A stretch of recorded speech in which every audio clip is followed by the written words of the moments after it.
जय माँ पीताम्बरा, जय श्री महाकाल। भक्तजनों, आज के दिव्य ज्ञान चर्चा में, आत्मज्ञान चर्चा में आपका स्वागत है। माँ भगवती बगलामुखी मैया का प्राकट उत्सव है। संपूर्ण पूजन पश्चात रात्रिकालीन माँ भगवती के विशेष जगराते होंगे, देवी जागरण होगा, भजन संध्या होगी। इसी विषय को पोस्ट में कुछ भक्तों ने देखा। उन्होंने हमसे फोन कॉल के माध्यम से संपर्क करके कहा, मैया आध्यात्म का संगीत से क्या संबंध है। मैंने कहा, पुत्र बड़ा ही सुंदर आपका मधुर प्रश्न है और इस प्रश्न से कुछ भक्त नहीं, बहुत सारे भक्त ऐसे हैं जिन्हें इस प्रश्न का उत्तर कब मिले बड़े ललाहित हैं। तो भक्तजनों, संगीत का अध्यात्म से बड़ा ही सुंदर मधुर रिलेशन है। क्यों कि परमात्मा को प्रेम से लय में, सुंदर लय में संगीत के माध्यम से बुलाया जाता है, क्योंकि संगीत से प्रेम जागृत होता है। आप मन में कभी विचार करना, जब जब आप उदास हो, जब आपका मन काम ना करने लगे, मन में उदासीनता प्रारंभ हो जाए, किसी विषय को लेकर के अधिक आप टेंशन में हो जाओ, धीरे धीरे डिप्रेशन में जाने लगो, उस समय आप सुंदर सुमधुर गीत सुनना, आपका मन आनंद विभोर हो जाएगा और आपका मन उस कष्ट से, उस दुख से दूर हो जाता है और उस विषय को ध्यान में केंद्रित कर लेता है, मन में केंद्रित करने लगता है कि नहीं, सुख इसमें है। तो भक्तजनों, जैसे आप किसी को जोर से बुलाएंगे, चिल्ला करके बुलाएंगे, छोटी बहन को कहेंगे, ए छोटी पानी लेके आ, तो वो नहीं सुनेगी, रहने दुला देंगे। अगर आपने अपनी छोटी बहन से कहा, छोटी मुझे एक गिलास पानी मिलेगा, तो वो दौड़ के आपके लिए पानी लाएगी। इसी प्रकार आपको जो दीक्षा में मंत्र दिया जाता है, उस मंत्र को भी आप लय से पुकारेंगे तो भगवती जल्दी प्रसन्न चित्त होकर के आपके समक्ष आती है। जैसे आपने मंत्र को स्वर में ले गया,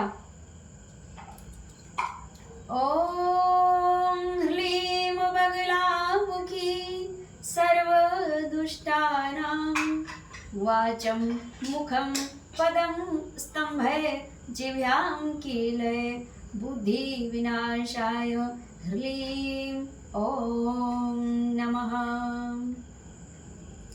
तो माँ भगवती प्रसन्न चित्त होकर के और आपके समक्ष दौड़ी दौड़ी चली आती हैं। इसी प्रकार भगवान शिव के समक्ष बैठ करके माता शक्ति और भगवान शिव की जब आप आराधना करते हैं, उस समय तीनों का आपको ध्यान करना चाहिए, जैसे गुरु और माँ भगवती और बाबा महाकाल यानी भोलेनाथ। तो तीनों की आराधना इसी एक ही मंत्र में हो जाती है। वह मंत्र है ओम नमः शिवाय गुरुवे सच्चिदानंद मूर्तये निष्प्रपंचाय शांताय निरालंबाय तेजसे ब्रह्मानंदं परम सुखदं केवल ज्ञानमूर्तिं भावातीतं त्रिगुणरहितं सद्गुरुं तं नमामि। अखंडमंडलाकारं व्याप्तं येन सच्चराचरं तत्पदं दर्शितं येन तस्मै श्री गुरुवे नमः। ध्यानमूलं गुरुर्मूर्तिं, पूजामूलं गुरुर्पदं, मंत्रमूलं गुरुर्वाक्यं, मोक्षमूलं गुरुर्कृपा।